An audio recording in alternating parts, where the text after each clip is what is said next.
Vista en este rato a la principal de la empresa de investigación sociológica de mercados y de opinión pública, IMACEN, la doctora Giovanna Peñaflor, con quien vamos a abordar precisamente del último estudio, del más reciente estudio de esta empresa sobre opinión pública, coyuntura nacional y gestión del gobierno. Doctora, ¿cómo está? Muy buenas tardes. Muy buenas tardes, muchas gracias por la invitación. IMACEN es una empresa que realiza periódicamente estudios en el Ecuador. Somos una empresa que trabaja en toda Latinoamérica. En esta oportunidad hemos realizado una investigación a nivel nacional en el Ecuador. Son 1.500 encuestas, lo cual tiene un margen de error de más o menos 2,5 y estas encuestas se realizaron entre el 18 y el 22 de abril de este año. Bueno, básicamente hemos medido efectivamente el estado de ánimo de los ecuatorianos y la evaluación de las principales autoridades. Bueno, doctora, ¿cuál ha sido el universo que se ha tomado en cuenta para este estudio, el método y el tamaño de la muestra con la cual pues se han logrado estos importantes resultados? Como le decía, nuestro estudio tiene la metodología presencial, son 1.500 encuestas distribuidas a lo largo de todas las provincias que incluye el Ecuador. Lo único que no se toma en cuenta es Galápagos. Entonces es un estudio que tiene una cobertura importante porque no está restringido solo a las principales ciudades del país. Doctora, ¿y qué se ha pronunciado o cómo se ha pronunciado la gente, por ejemplo, sobre el camino por el que está siguiendo actualmente el Ecuador? Básicamente la evaluación de las autoridades. Bueno, en este momento el país no se encuentra en su momento más pesimista, pero sí encontramos, como ocurría en la época de los gobiernos de Lenín Moreno, Guillermo Lasso, que a partir de la muerte cruzada, de la convocatoria de elecciones, prácticamente encontrábamos un país que estaba oscilando entre mitad de la gente que consideraba que se iba por el camino correcto y mitad que no. Hoy en día, 61,4% de los ecuatorianos piensa que el país no está yendo por el camino correcto, lo cual de alguna manera coincide con que desaprueban hoy día la gestión del presidente Noboa, el 56,1%, mientras el 37,8% lo respalda. Esta es sin lugar a dudas, la cifra de aprobación más baja del mandatario desde marzo del 2024, donde comenzó él con 57,4%. El año pasado, entre abril y agosto, tuvo 52,4, 52,7, 49,8, y de ahí para adelante la desaprobación ha sido mayor que el respaldo obtenido. Esto, sin lugar a dudas, debe preocupar al mandatario, quien es apoyado porque se piensa que está haciendo cambios. El 35% de los que lo respaldan piensa de esta manera. En segunda instancia, porque está luchando contra la delincuencia o porque está luchando contra la corrupción, porque ha reducido la delincuencia, mientras que en el lado de la desaprobación, los que no aprueban su labor señalan en 37% que no hace nada, que no soluciona los problemas, 13,7% que no hace obras, 9,2% que no es autoritario, 6,9% que no mejora la situación económica, 6% menciona la salud que no funciona, 4,6% hay corrupción y así sucesivamente. Doctora, entre las provincias digamos, de Guayas y Pichincha, ¿cómo le ha ido al primer mandatario? ¿En cuál de estas dos hay mayor de pronto aprobación o mayor rechazo?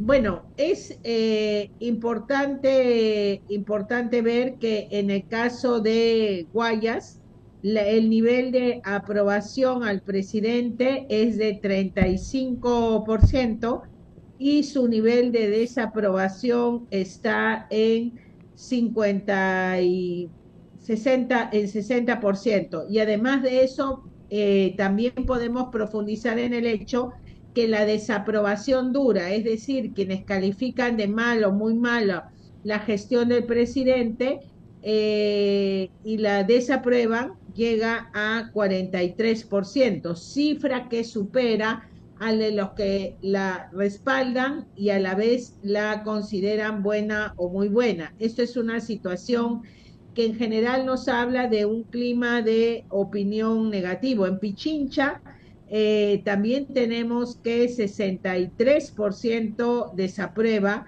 y en el caso de Manabí estamos ya hablando también de 58% que desaprueba la gestión. Lo que pasa es que en Manabí la desaprobación del presidente es más bien una desaprobación débil. O sea, digamos que allí el presidente tendría más posibilidades de recuperar posiciones de lo que parece tener hoy día, por ejemplo, en Guaymas. Es decir, el panorama político pudiera pintar mejor en Manabí, de acuerdo pues a alguna decisión que el mandatario tome, ¿no? Es decir, no es que está tan arraigada como en las provincias que usted mencionaba, que son Guayas y Pichincha. Sí, es cierto, dependiendo de lo que haga, ¿no? Porque Ujú. también es cierto que en esta zona del país, en Manabí, también hay todavía un tema de vigencia del correísmo, que si bien ha sido debilitado a lo largo de los sucesivos procesos electorales y se encuentra hoy día con dificultades para participar, tenemos, por ejemplo, que hoy en día 36,7% de los ecuatorianos piensan que Rafael Correa ha sido el mejor presidente que ha tenido el Ecuador. O sea, estamos hablando de una recuperación de 5 puntos con respecto a diciembre, que lo que le permite volver a estar por encima de Daniel Noboa, que recibe el 32%. O sea, estamos hablando que entre ellos dos está el 70% del país, y eso nos indica de alguna manera una tendencia a la polarización que probablemente no se va a expresar en las urnas a fin de año debido a las dificultades de la Revolución Ciudadana de participar, pero que si participara abiertamente podría tener una presencia debido a que finalmente eh, el presidente Noboa, que entró, digamos, la primera vez que llegó al poder, eh, llegó con una esperanza de ruptura de la polarización, pero finalmente durante su gobierno se ha vuelto a establecer esta tendencia del correísmo y el anticorreísmo, ¿no? Y hay un tercio de la población que básicamente se sale de esta evaluación porque no lo consideran ni a uno ni a otro como el mejor mandatario. ¿Cómo le ha ayudado también la gestión de la vicepresidenta María José Pinto al presidente Daniel Noboa? ¿Qué opina la ciudadanía sobre la vicepresidenta? Bueno, la vicepresidenta tampoco está en su mejor momento. Actualmente tiene 35% de aprobación. En junio del año pasado tenía 48%, y lo que es peor, su desaprobación ha crecido de 40 a 61%. O sea, estamos hablando de un personaje en este momento que es cuestionado. En el caso de Manabí, por ejemplo, la desaprobación de la vicepresidenta llega a 62,1. En su caso sí es muy parejo a nivel de las distintas zonas del país. Doctora, y el tema ya pasando de lo político a lo institucional, ¿qué percepción tiene la ciudadanía? ¿Aprueba o no desaprueba la gestión de entidades como por ejemplo Fuerzas Armadas, Fiscalía, Corte Constitucional, Poder Judicial, entre otros? Bueno, en el caso de las Fuerzas Armadas, que es la institución con mayor nivel de aprobación a su gestión, lo que vemos es una recuperación del tema del respaldo ciudadano, porque las Fuerzas Armadas tenían una aprobación de 62,5 en diciembre, que venía cayendo desde un punto de 79 en abril del año pasado, y hoy día llega nuevamente a 79,3, lo cual lo pone muy por encima de, por ejemplo, la Policía Nacional, que viene actualmente teniendo 48,6% de aprobación, y el Poder Judicial, que tiene 50,8, ¿no? En el caso de la policía es donde viene presentándose un deterioro de la imagen. Ahora, si hablamos de alcaldes y prefectos en términos generales, porque la muestra no nos permite independizar provincias, lo que tenemos es que los alcaldes y los prefectos tienen en promedio un nivel de aprobación superior al tema del presidente, ¿no? Los alcaldes tienen 50,4, los prefectos 49,4. Entonces, estamos en un país donde ya la popularidad presidencial no es el driver principal, sino donde hay entidades que pueden tener mayor respaldo. Por ejemplo, la Corte Constitucional tiene un nivel de respaldo de la ciudadanía de 52,1, la desaprobación es 43,2. Quienes han visto deteriorada su imagen, sí es la Asamblea, que hoy día es desaprobada por el 59,3% de los ecuatorianos, y esto tiene, esa desaprobación sí está relacionada con la performance del gobierno, ¿no? Se puede ver no solo por la desaprobación del presidente de la Asamblea, que hoy día es de 66%, un índice de popularidad negativo, sino también por el nivel de respaldo que obtienen algunas bancadas, ¿no? Por ejemplo, la Revolución Ciudadana, la bancada de la Revolución Ciudadana tiene 35 de aprobación versus 68 de desaprobación. La bancada de ADN tiene 34,4% de respaldo versus 62,7% de rechazo. Los asambleístas del Partido Social Cristiano tienen 28% de aprobación versus 65% de desaprobación, y los de Pachacutic 23,8 versus 71. Entonces estamos primero que nada en un ambiente donde los partidos son generalmente cuestionados, donde todos tienen una opinión negativa de la ciudadanía, pero donde todavía los dos pilares que se mantienen más sólidos son los de la Revolución Ciudadana y los de ADN, producto de esta polarización de la que les estaba hablando. Bueno, y con ello también va la aprobación o desaprobación del presidente de la Asamblea, Niels Olsen. ¿Cómo se encuentra esto? ¿Qué opina la ciudadanía acerca de aquello? Sí, claro, o sea, ha crecido mucho. El presidente de la Asamblea creo que perdió la posibilidad de ser uno de los presidentes del Poder Legislativo más aprobados en el último tiempo, porque hay que señalar que de julio a diciembre, si bien los que lo respaldaban no eran la mayoría, estaban alrededor del 40%, lo cual era un éxito, ¿no? Para un presidente de la Asamblea, que generalmente solían estar con niveles de aprobación más bajos, pero hoy ha, digamos así, vuelto a la normalidad, y su nivel de respaldo es solo de 31%. Tal vez si el gobierno recupera popularidad, podría el presidente de la Asamblea tener más respaldo por su vinculación a pero creo que el futuro de un presidente de la Asamblea, si es de ADN, va a estar muy vinculado a la percepción que exista del gobierno. Bueno, pasando a otro acápite del estudio, doctora, que son los principales problemas que sienten los ciudadanos en el día a día? ¿Cuáles son? Bueno, el primero indudablemente sigue siendo la delincuencia o la inseguridad ciudadana con 64,7 cuando preguntamos los tres principales problemas. Ahora, si decimos de esos cuál es el más importante, la delincuencia sigue liderando el ranking, pero con una cifra un poco menor, con 38,5%.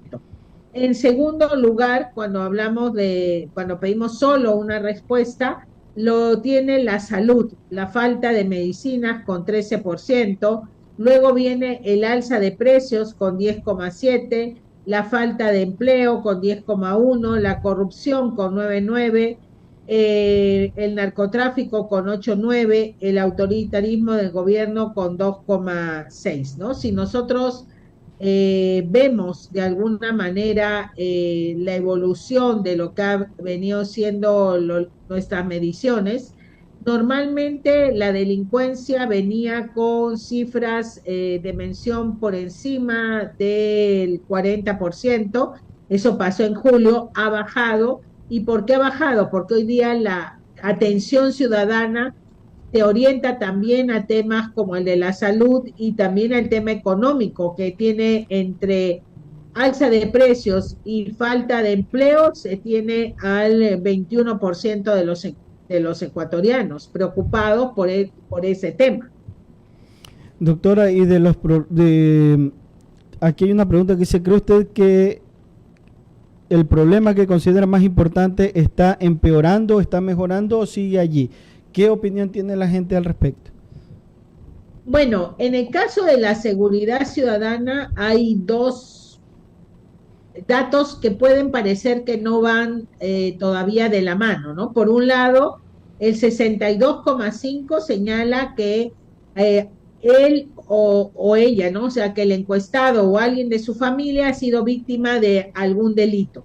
Esa cifra es muy alta, implica que Ecuador se ha estado moviendo en los últimos meses, o sea, en el último año, por cifras de delincuencia muy alta. Sin embargo, cuando preguntamos a la gente, cree que los delitos, digamos, que puede ser víctima han aumentado, han disminuido o siguen igual. La mayoría de las personas, o sea, alrededor de 44%, dependiendo del delito, sienten que ha disminuido. O sea, hay un sector que reconoce algún grado de disminución de los delitos como robos sin armas, robos con armas, asesinatos, vacunas, feminicidios, narcotráficos, ¿no?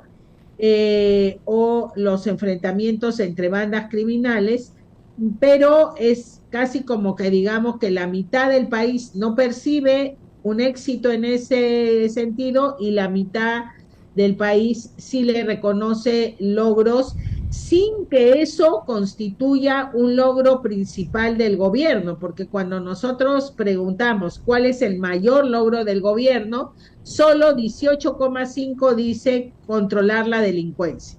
O sea, es decir, se puede reconocer disminución, pero no al punto de sentir de que hay, claro, de satisfacer las demandas ciudadanas en ese sentido. ¿Y cuál ha sido, qué han respondido mayoritariamente los ciudadanos encuestados cuando le preguntan el mayor logro y también el mayor error? Bueno, es importante tener en cuenta que cuando hablamos del mayor logro, hay un 54% que se mueve entre ninguno y no responde. O sea, allí hay un déficit. El gobierno está hambriento de logros frente a la ciudadanía. No ha logrado, pese a tener un sistema de comunicación bastante eficaz, lo hemos visto, por ejemplo, cuando ocurrieron los apagones, que lograr deslindarse de temas o en coyunturas que han sido particularmente muy difícil, no ha logrado posicionar un logro mayor. Como les dije, el mayor porcentaje lo tiene el haber controlado la delincuencia, pero solo con 18,5% de las respuestas. De ahí mucho más abajo viene con 4,2 luchar contra el narcotráfico, 3,5 le reconoce enfrentarse al correísmo, ¿no es cierto? O sea, esta lucha contra el correísmo es reconocida como un tema central por 3,5% de los encuestados. Al frente de esta situación, cuando hablamos del mayor error, comencemos diciendo que solo 32% no le reconoce ningún error, o sea, la cifra es menor a la de quienes no le reconocen éxito alguno. Ahora, sí es importante decir que hay una fragmentación en los logros, ¿no es? Perdón, en los errores, ¿no? El mayor error apenas tiene 10,6, no haber cumplido con su promesa, 5,7 habla del alza de los combustibles, 5,4 pensiona que es incapaz, 5% que no trabaja, suma al gobierno 4,6, no ha hecho obra 3,9 y así va también reduciéndose el porcentaje de respuestas que reciben las distintas, el porcentaje de menciones que reciben las distintas alternativas. Allí habría que ver también que la oposición del gobierno no ha sido muy exitosa en términos de establecerle frentes al gobierno, ¿no? O sea,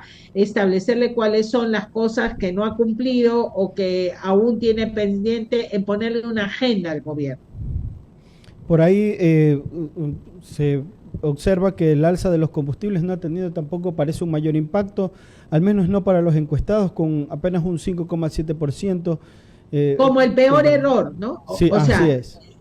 Sí, o sea, ahí hay que tener en cuenta porque, digamos, la gente puede considerarlo negativamente. Es más, o sea, la encuesta muestra que el eje de la insatisfacción ciudadana está migrando de la parte de inseguridad hacia la parte económica.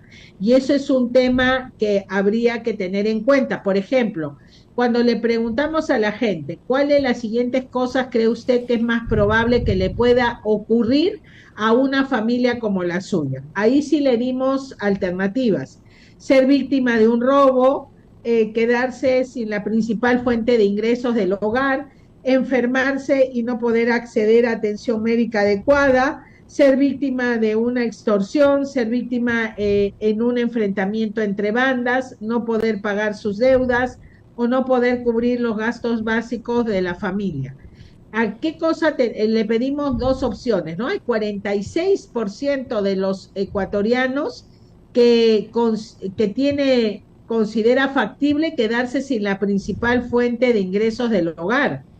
No poder cubrir sus deudas le preocupa a 20,2% de los ecuatorianos y no poder cubrir los gastos básicos de la familia, otro 20%. O sea, el tema económico está tan fuerte como el tema de la inseguridad, por supuesto. 24,4 menciona en primer lugar el tema de ser víctima de un robo, pero cuando sumamos primer y segundo lugar apenas llega a 30,8. Entonces yo creo que se está en un momento donde si el gobierno no logra hacer sentir a la población que hay mejora en lo económico, va a comenzar a tener mayores problemas, a pesar de que aspectos como los operativos conjuntos con Estados Unidos se han visto como algo positivo. Ya en lo que es a confianza en instituciones y personalidades, ¿cuál es la que, o sea, hay una pregunta que dice, ¿a usted le inspira mucha confianza, algo de confianza, poca confianza, qué es lo que mayormente le genera confianza a la gente y desconfianza? Bueno, las Fuerzas Armadas tradicionalmente en países como Ecuador, como los países latinoamericanos, las Fuerzas Armadas y la Iglesia han sido las organizaciones que más confianza generan. En este caso, las Fuerzas Armadas tiene 31,6 que de personas le genera mucha confianza y a 48,5 algo de confianza. La Iglesia, que tradicionalmente estaba en segundo lugar, hoy aparece más rezagada, está en un tercer lugar si solo tomamos en cuenta el mucha confianza, con 17,6%. pero hay que tener en cuenta que algo de confianza tiene 39,3 y en ese lugar se encuentra casi al mismo nivel que la Fiscalía del Estado en términos de sumar ambos, ¿no? El presidente de la República tiene opiniones, digamos, un poquito cercanas a la mitad, ¿no? 45% está entre mucha confianza y algo de confianza. Mucha confianza, solo 19,3. Sin embargo, hay que tener en cuenta que digamos, la percepción de los políticos en general, categoría a la que sin duda pertenecería el presidente de alguna manera, solamente generan confianza en 39% y solo 5,1 tienen mucha confianza en los políticos, o sea, que son digamos, de los sectores más que más distancia generan. Doctora, ya para finalizar y por tiempo, hay una importante consulta que ustedes hacen aquí sobre inversión extranjera y es la relación económica con algunos de los países. ¿Cómo analiza el ecuatoriano consultado en esta encuesta sobre las relaciones comerciales o económicas con China, Estados Unidos, Unión Europea, Colombia? Bueno, creo que este es un tema importante hoy día en el mundo por los cambios que se están viendo en este terreno. Y es importante señalar que el ecuatoriano no se distingue de lo que está pasando en esta tendencia mundial. ¿Cuál es esa? Es pensar en los países que estos tratados que antes generaban tanto entusiasmo, ¿no es cierto? Tanto apoyo, hoy día comienzan a ser cuestionados porque la gente piensa que más se han beneficiado los de afuera que el propio país. Es así que 58,8% piensa que la China se ha beneficiado más que el Ecuador en el tema de en la relación económica entre ambos países. Con respecto a Estados Unidos, la cifra es más o menos similar, 58,1%. Con respecto a la Comunidad Económica Europea, 60%.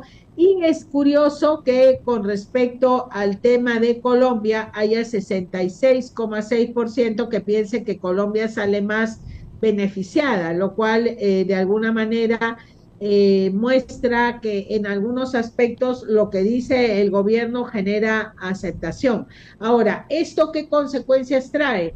Hay un 78,7% que piensa que debería renegociarse los acuerdos con China, un 77,2% que debería renegociarse con Estados Unidos y 71% con la Comunidad Económica Europea. Hay temas también que van más allá de lo económico, como por ejemplo esta de la explotación y el comercio del oro en Ecuador, que ha generado muchos reportajes, muchas investigaciones sobre sus impactos negativos. Hay 75,7% de personas enteradas de este tema y cuando se pregunta a estas personas enteradas del tema, sobre qué país o países estarían beneficiándose de esta situación, el 50,7% menciona a la China. Esto es importante porque finalmente también aquí hay un tema que recorre a los países como Perú, como Ecuador, que tiene que ver con esta explotación del oro que está generando también, alimentando, ¿no?, las organizaciones criminales. Listo, doctora, muchas gracias por habernos acompañado y ampliarnos más sobre este importante estudio que se ha realizado en la ciudadanía, ¿no? Para tener algo de percepción de hacia dónde avanzan las temáticas, sobre todo el tema político previo, pues, o a pocos meses de las elecciones seccionales. Muchísimas gracias por la entrevista. Un gusto haber hablado con ustedes. Y este era el diálogo con la doctora Giovanna Peñaflor, CEO de Imagen, una empresa destinada al estudio o investigación sociológica de mercados y además de la opinión pública, no solo en Ecuador, sino también en el Perú. Nos confirma producción, si una pausa.